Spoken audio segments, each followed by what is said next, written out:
אוקיי, צהריים טובים, השעה 2:10, אנחנו נמצאים בבת ים בישראל ואנחנו הולכים לעשות ניסוי. המקום, הגג בבית שלי. נעים מאוד.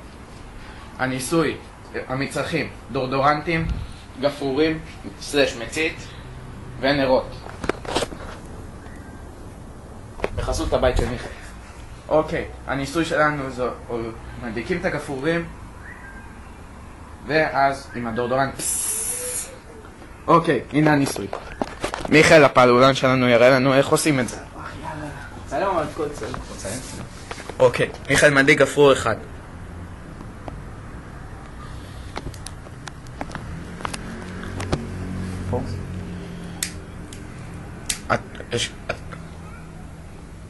הגפרור עושה קצת בעיות.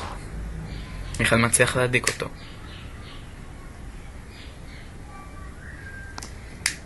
מיומנות. אוקיי, הגפרור נדלק כפי שאתם רואים. מיכאל לוקח דורדורנט של פאב בחסות פאב. ואיזה אש! איזה אש! איזה אש! הוא מצליח להדליק את שני הגפרורים! איזה אש! דורדורנט כמעט נשרף! אומייגאד! דורדורנט נשרף! איזה אש! ירבק! עכשיו סתם אנחנו משחקים, תראו את הדורדורנט איך הוא נשרף.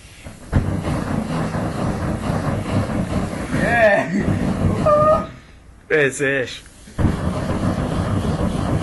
אוקיי, תוצאות אני... לא נעשות את זה בבית, אנשים. תוצאות הניסוי, מיכאל. גפרורים נשרפו. מה דורדורנט במקרה? תגיד. אתם לא מבינים.